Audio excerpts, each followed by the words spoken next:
চটি চাটাদের ছানা, সত্যি বলতে তাদের মানা, বাজে সিনেমা দেখলেও তারা স্বীকার করে নানা।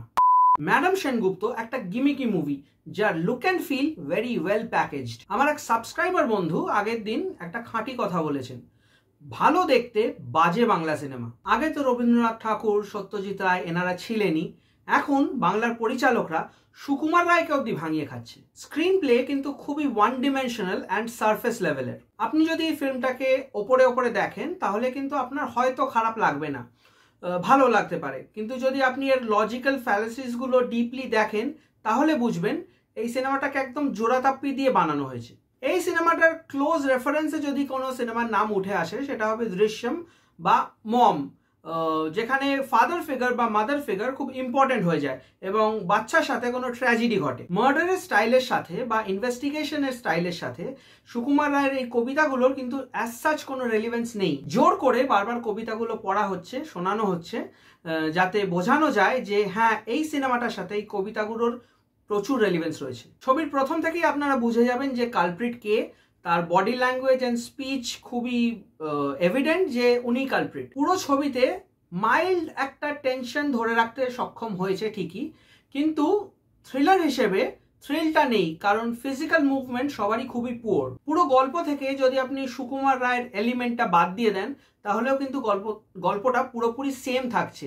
মানে সুকুমার রায়ের নামটা জোড়া হয়েছে শুধু বাঙালিদের সেন্টিমেন্ট নিয়ে খেলার জন্য। ম্যাডাম সেনগুপ্ত এই টাইটেলটা একেবারেই জাস্টিফাইড নয়, কারণ উনি হচ্ছেন একজন কার্টুনিস্ট এবং উনি এতটাই ফেমাস যে যেই ওনার সাথে দেখা করছে সেই বলছে হ্যাঁ ম্যাডাম সেনগুপ্ত, আমরা আপনাকে চিনি। এবার ওনার আঁকা কোনো কার্টুন ইন পার্টিকুলার আমরা কিন্তু সিনেমায় সেরকম দেখতে পাই না, তো উনি কার্টুনিস্ট না হয়ে যদি চাকরিজীবীও হতেন তাতে কিন্তু গল্পে কোনো ডিফারেন্স আসতো না, বিকজ ওনার কার্টুনিস্ট হওয়ার সাথে গল্পের কোনো সম্পর্ক নেই। অ্যান্ড বাই দ্য ওয়ে, কোন কার্টুনিস্টকে লোকে এত চেনে বলুন তো?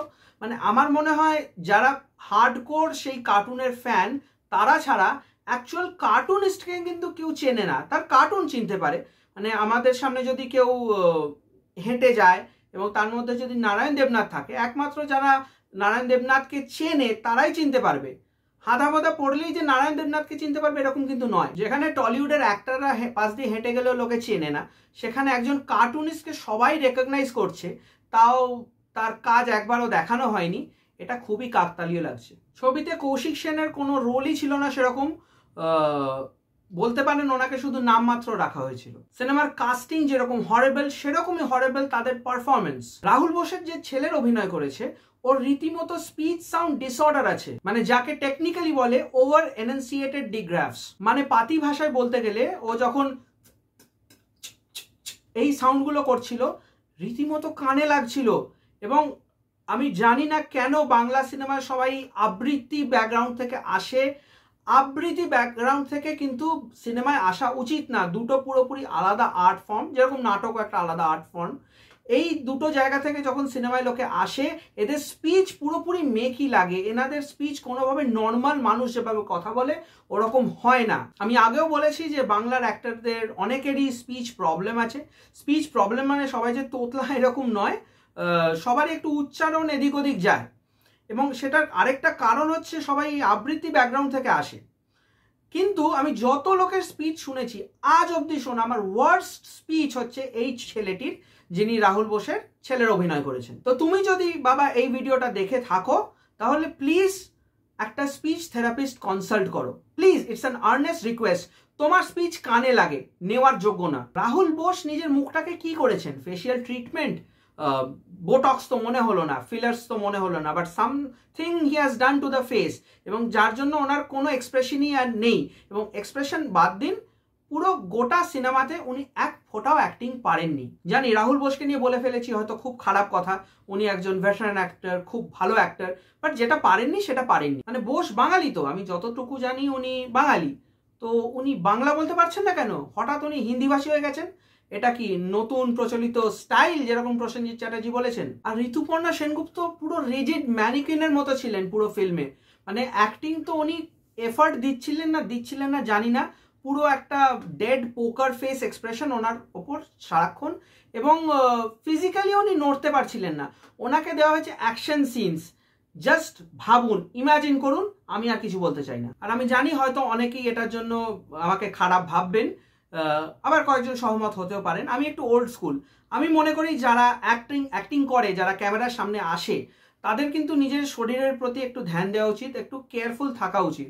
বিকজ ক্যামেরা খুব আনফ্ল্যাটারিং অ্যাঙ্গেলসে নেয় তো আপনাকে, তো নানান অ্যাঙ্গেল থেকে খুব বাজে বেখাপ্পা লাগে। দেখুন, উনি একজন মহিলা, উনি ক্যামেরার সামনে এসেছেন, আমি এক্স্যাক্টলি ডাইসেক্ট করতে পারবো না কোন জায়গাটা কীরকম খারাপ লাগছিল, কিন্তু এইটুকু বলতে পারি বিশেষ হিন্ট না দিয়ে যে ওনাকে কয়েকটা অ্যাঙ্গেল থেকে খুব বাজে লেগেছে, স্পেশালি ওনাকে যেরকম কস্টিউম দেওয়া হয়েছিল তার জন্য। ছবিতে একজন করাপ্টেড পুলিশ অফিসার রয়েছেন, হরেন মণ্ডল। এই হরেন মণ্ডলের অভিনয় আপনি যদি দেখেন, মানে সুব্রত দত্ত বোধহয় ওনার নাম, যতদূর দেখলাম, ওনার অভিনয় দেখলে আপনার মাথা খারাপ হয়ে যাবে। মানে উনি কোন মাদকদ্রব্য নিয়ে অভিনয়টা করেছিলেন আমি জানি না, চূড়ান্ত ওভার অ্যাক্টিং। মানে মনে হচ্ছিল স্ক্রিনের ভেতর ঢুকে গিয়ে ওনাকে একটা জুতোর মালা পরিয়ে আসি। এরকম ধরনের অ্যাক্টিং অ্যাপ্রুভড কি করে হয়? মানে ওনার অ্যাক্টিং দেখে আমার গা গুলিয়ে উঠছিল। চূড়ান্ত ওভার অ্যাক্টিং, মানে কোনো লিমিট নেই। মনে হচ্ছে ক্যামেরা অন করেছে, ও অস্কারটা নিয়ে আসবে, এবং অস্কারটা যে গোবরের তৈরি এটা ওকে কেউ বলেনি।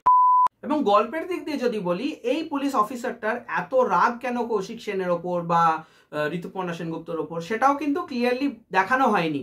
মানে প্রথম থেকে দেখা হচ্ছে দে আর অ্যান্টি পার্টিস, পলিটিক্যাল একটা অ্যাঙ্গেল রাখা হয়েছে ছোট করে, এবং এই পুরো জিনিসটা না হচপচ বলা হচ্ছে। আপনি যদি সেই বলাটা মেনে সিনেমাটা দেখেন, ওয়েল অ্যান্ড গুড, বাট আপনি যদি প্রশ্ন করেন যে কেন ভাই, তাহলে কিন্তু কোনো উত্তর নেই। আর আমি অ্যাক্টিং রে র্যান্ট করছি, সেটার আরেকটা কারণ হচ্ছে পারফরমেন্স এতটা বাজে ছিল সবার সবার সবার, যে সিনেমাটা দেখার যোগ্যই হয়ে ওঠেনি।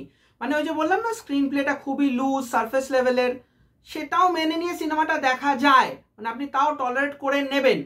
ডিরেক্টর কাঁচা হাতের পরিচয় পেয়ে যাবেন, ঠিক আছে, ওটা বুঝলাম, বাট ওটাও যদি ইগনোর করে আপনি দেখেন, সহ্য করে নেবেন। অ্যাক্টিং এতটা বাজে, মনে হচ্ছে দেখতেই দেবেন আপনাকে সিনেমাটা। আর এই ভিডিওটা হচ্ছে অনন্যা চ্যাটার্জির জন্য আমার কাছে একটা প্রশ্ন, যে ওনার গলায় কি ব্যাং ঢুকেছে? ওনার অ্যাক্টিং আমার খুব ভালো লাগতো এককালে, উনি ভালো অ্যাক্ট্রেস, কিন্তু ওনার জন্য আমার একটা অ্যাডভাইস রয়েছে। ফ্যান নই, বাট বলতে পারেন একটা অডিয়েন্স হিসেবে অ্যাডভাইস, যে সিগারেটটা একটু কম খান, এরপর গলা দিয়ে আওয়াজ বেরোবে না, মর্স কোড বেরোবে। ছবির ডায়লগ কিন্তু খুবই পাতি এবং কোনো ওয়েট ক্যারি করে না। ডায়লগগুলো প্রত্যেকটা আপনার আফটার থট মনে হবে, এবং ডায়লগ অ্যান্ড পারফরমেন্স এতটাই বাজে, যেটা বললাম, যে স্ক্রিন প্লে যতটুকুও পেরেছিল এই দুটোর জন্য, আর সেটা সম্ভব হয়ে ওঠেনি।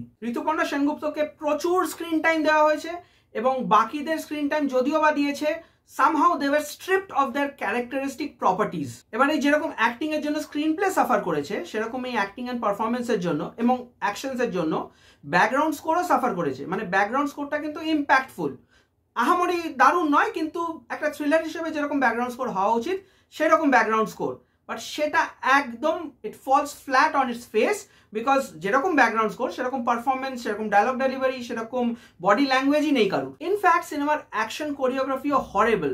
মানে আপনি জাস্ট ইমাজিন করুন ঋতুপর্ণা সেনগুপ্ত অ্যাকশন করছেন, জাস্ট ইমাজিন করুন, আর কিছু বললাম না। মানে মারপিটের সিনগুলো দেখলে আপনার হাসি পাবে, মানে কে কাকে মারছে, কে কাকে আটকাচ্ছে, পুরোপুরি বুঝতে পারবেন যে কারোর কোনো এফার্ট নেই।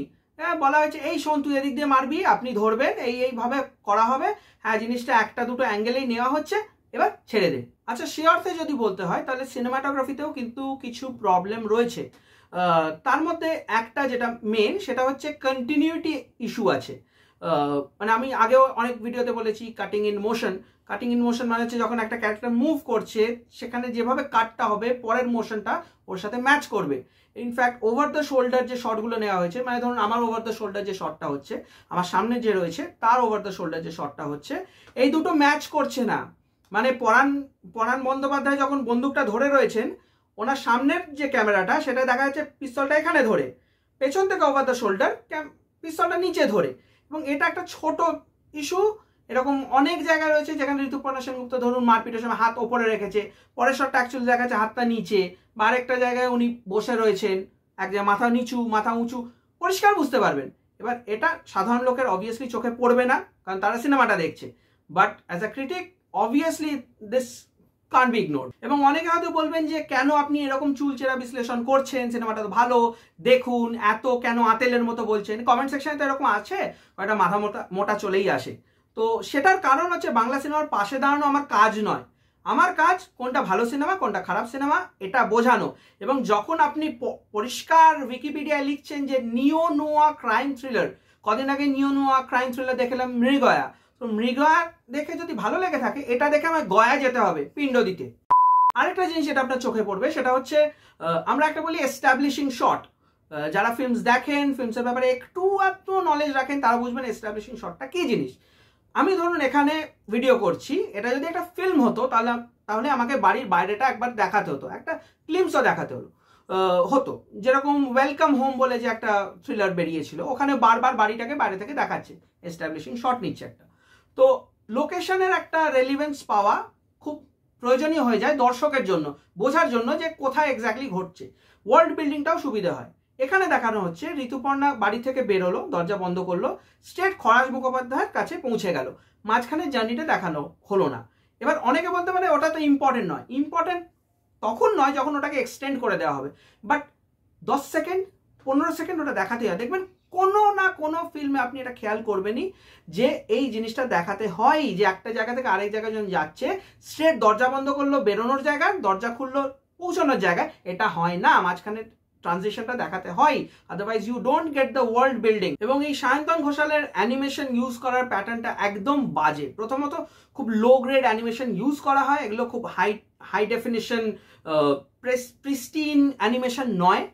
যখন এগুলো ইউজ করছেন এই ধরনের জনারের সাথে এগুলো যায় না কোনোভাবেই। এখানেও রয়েছে ডিডন্ট ওয়ার্ক, ইনফ্যাক্ট কোয়ালিটি আরো পড়ে গেছে, এখানে আরো রদ্দি মার্ক অ্যানিমেশন ইউজ করা হয়েছে। এবং সত্যি এই সিনেমাগুলো বানানোর সময় না এনারা ভাবেন যে অডিয়েন্স খুবই বোকা, নো কমেন্টস, বাট অডিয়েন্স তো এরকম বোকা নয়। এনারা প্রত্যেকটা স্টেজে প্রত্যেকটা ডায়লগ শুরু করেছেন রেফারেন্স দিতে দিতে। মানে ধরুন আমি ভিডিওটা শুরু করলাম, আমি উইদাউট ইন্ট্রো ভিডিওটা শুরু করলাম, এটা অ্যাজিউম করে যে আমার যে 2000 সামথিং সাবস্ক্রাইবার্স রয়েছেন এনারা আমাকে চেনেন, নতুন যারা রয়েছে তারা ভিডিওটা দেখার পর হয়তো আমাকে চিনতে পারবেন।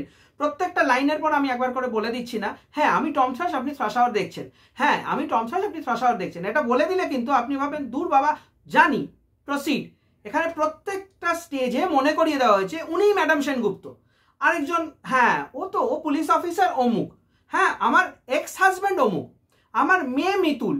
আরে everyone doesn't need a subtitle. সিনেমাতে কোনো ক্যারেক্টার বিল্ডিং বা ক্যারেক্টার ডেভেলপমেন্টের ওপর জোর দেওয়া হয়নি। যে যেরকম ছিল at the start of the film সে সেরকমই থেকে গেছে at the end of the film. Kaushik সেনের ক্যারেক্টার তো আগেই যেটা বললাম, ওনার ক্যারেক্টারটা থাকা না থাকা একই হয়ে গেছিল। ঋতুপর্ণা সেনগুপ্ত প্রথম থেকে লাস্ট অব্দি একই রয়ে গেলেন, মানে ক্লাইম্যাক্স সিনে ওনার মধ্যে কোনো চেঞ্জ অ্যাজ সাচ দেখা গেল না। ভিলেন যে ছিল সে প্রথম থেকে আপনার ভিলেনই লাগবে, লাস্টে সে ভিলেনই থেকে গেল। এবং কোনো রিডেমশন বা রিডিমিং অ্যাক্ট কারোর মধ্যে সেরকম দেখতে পাবেন না। ইনফ্যাক্ট মেয়েটা যে মার্ডার হলো, যেটা প্রথম সিনেমার 5 মিনিটের মধ্যেই হয়ে গেছে, এটা কোনোভাবেই স্পয়লার নয়, সবাই জানে এটাই গল্পের বেসিস, ট্রেলারেও ছিল। তো এই মেয়েটা যে মরে গেল এটার সাথে কিন্তু আপনি কানেক্ট করতে পারবেন না। আপনি যদি মম দেখেন বা দৃশ্যম দেখেন, বারবার এইগুলোরই রেফারেন্স দিচ্ছি বিকজ এই দুটো খুবই ক্লোজ থিম্যাটিক্যালি এই ফিল্মের সাথে। তো ওখানে দেখবেন যে মেয়েগুলোর সাথে যে ঘটনাগুলো ঘটেছিল এটা কিন্তু আপনাকে নাড়া দিয়ে যাবে কোনো না কোনোভাবে, এবং এটা বারবার উঠে আসবে ফিল্মে। এবং সেই অনুযায়ী ওদের যে প্যারেন্টাল ফিগার, যে মা বলুন বা বাবা বলুন, তারা সেই অনুযায়ী অ্যাক্ট করবে এবং তাদের মধ্যে একটা ক্যারেক্টারে চেঞ্জ আসবে, একটা ডাইনামিক্স খেলা করবে। এখানে জিরো, কোনো ডাইনামিক্স নেই, কারোর মধ্যে কিচ্ছু যায় আসেনি। শুধু Rituparna Sengupta first to last বলে গেছেন আমার মেয়ে মরে গেছে, আমাকে এটা করতে হবে।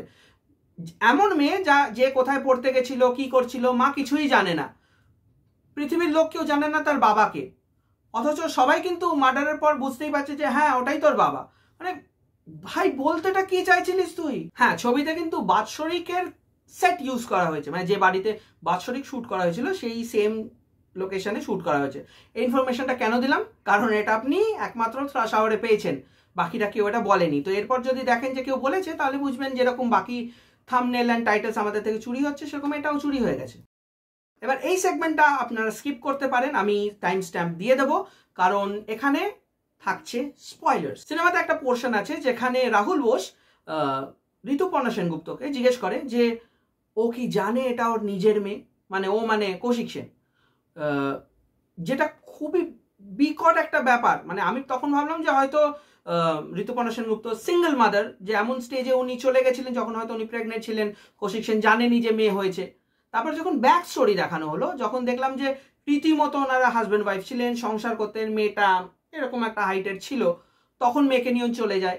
মেয়ের নাম তো বাদ দিন, মেয়ের মুখটা অব্দি বাবা জানে। এই ডায়লগটার মানে কি ছিল?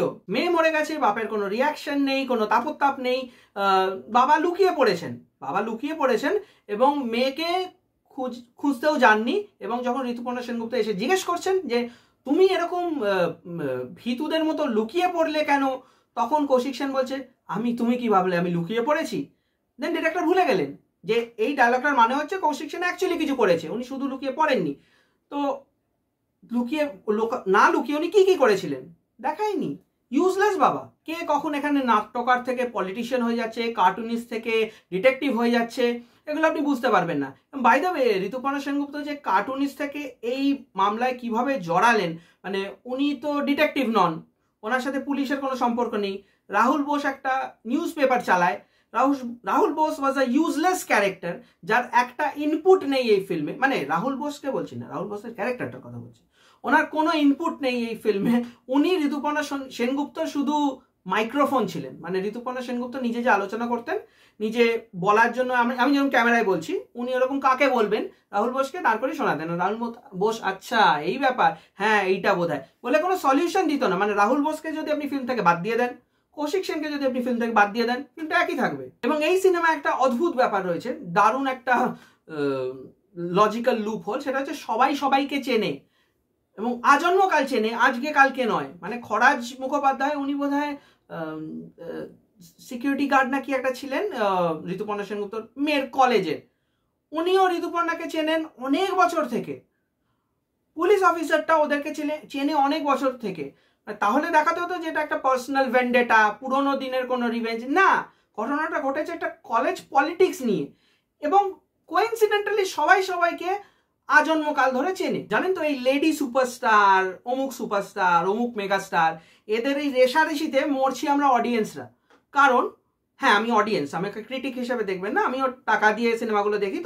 তো ফার্স্ট স্টেজে আমি অডিয়েন্সই, দেখে এসে বলছি বলে হয়তো ক্রিটিক। তো মরি আমরা কেন? এনারা নিজেদের পোট্রে করার জন্য এরকম বেখাপ্পা মাথা মুন্ডুলেস সিনেমাগুলোকে বানায়।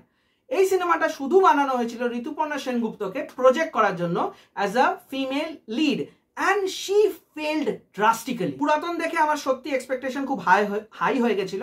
না, এটা না যে ঋতুপর্ণা সেনগুপ্ত পুরাতনে দারুণ অভিনয় করেছিলেন, ওটা অবভিয়াসলি শর্মিলা ঠাকুরেরই ক্রেডিট যে সিনেমাটা ভালো হয়েছিল এবং সিনেমাটোগ্রাফি ওয়াজ এক্সিলেন্ট।